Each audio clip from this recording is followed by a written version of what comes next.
जी अस्सलाम वालेकुम प्यारे भाई। वालेकुम सलाम। क्या नाम आपका? अहमद। आपका? मेरा नाम हसन है। साहिल भाई।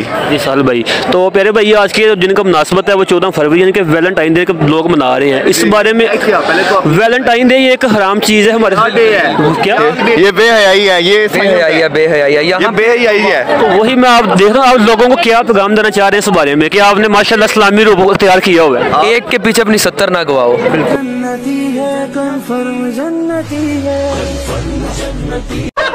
इस्लाम को कायम करो। लोग नमाज छोड़ रहे हैं और इस तरफ आ रहे हैं, ज्यादा बेहयाई से दूर हो भाई। सबसे पहली बात ये है। बिल्कुल।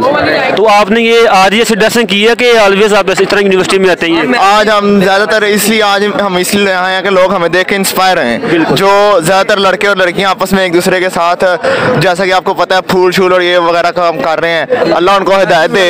हो सकता है हमारा शागिर्द है, इससे भी कुछ पूछे आप। ये अमीर साहब है हमारे, ये माशाल्लाह बड़ी प्यारी प्यारी बातें करते हैं। यही इमाम हजर भी इनको मैंने देखा जमात करवा रहे। जी अस्सलाम वालेकुम प्यारे भाई। वालेकुम सलाम। आपका नाम क्या है? कास अली। आपका? मोहम्मद उसामा। नूर मोहम्मद। तो आज क्या डेट है, क्या तरीका है आज?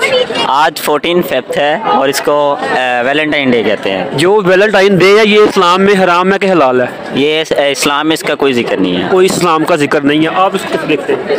इस्लाम में मुझे तो इसके बारे में कोई इल्म नहीं है कि। और आपको? यार ये जो बना रहे हैं ना जो लोग, इसी तरह नहीं बनाना चाहिए। वैसे ये कोई और तरीके से भी हम बना। तो बेसिकली मैंने आपको इंटरव्यू इसलिए लेना चाह रहा था कि आपके हाथों में फूल थे। मैंने देखा कि शायद आप किसी को गर्ल्स वगैरह को प्रपोज के लिए या अपना रिलेशनशिप को बिल्डअप करने के लिए यहाँ पे आए हैं। तो आप इसको कैसे देखते हैं और लोगों को क्या पैगाम देना चाह रहे हैं कि ये वैलेंटाइन डे जो हम मनाते हैं ये किस तरह आप लोगों को कोई ना कोई ऐसा पैगाम दे के वो ये चीज़ काम ना करें, क्योंकि ये इस्लाम में सख्ती से हराम है। क्योंकि अगर हम किसी गैर नाम यार हमको देखते हैं उसका गुनाह भी मिलता है। और अव्वल तो ये है कि ये चीज़ ही ऐसी है, ये अंग्रेज़ों की चीज़ें हैं। अंग्रेज़ कभी आपने देखा कि हमारी ईद मनाई हो, उन्होंने कभी कोई इस्लामी त्यौहार में, हम क्यों अंग्रेज़ों का काम कर रहे हैं? इसके बारे में कुछ पैगाम देना चाहिए? इसके बारे में मैं ये पैगाम देना चाहता हूँ कि ये वैसे तो हमें नहीं मनाना चाहिए। अगर आप किसी को पसंद करते हैं तो डायरेक्टली या इनडायरेक्टली आप अपनी मोहब्बत का उससे इजहार कर सकते हैं। वो आपको हक आपको इस्लाम देता है कि किसी को आप अपने। जी बिल्कुल। ये तो मौला अली का कौल भी है ना कि ये तो मौला अली का कौल भी है ना कि जिससे आप मोहब्बत करते हो उससे इजहार करो।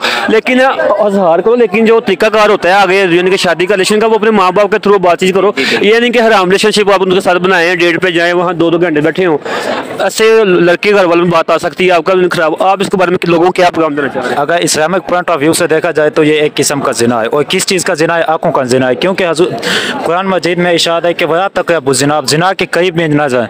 तो ये सीधी सी बात है, क्यों हम आंखों से जब जिना का हैं तो ये आंखें देखती हैं तो ऐसा ऐसा काम आगे बढ़ता है। इस वजह से हमें इसके करीब भी नहीं जाना चाहिए। जी बिल्कुल भाई, तो बहुत अच्छा पॉइंट ऑफ व्यू का। तो इस वजह से देखती है क्या लोगों को पैगाम देना चाह रहे हैं?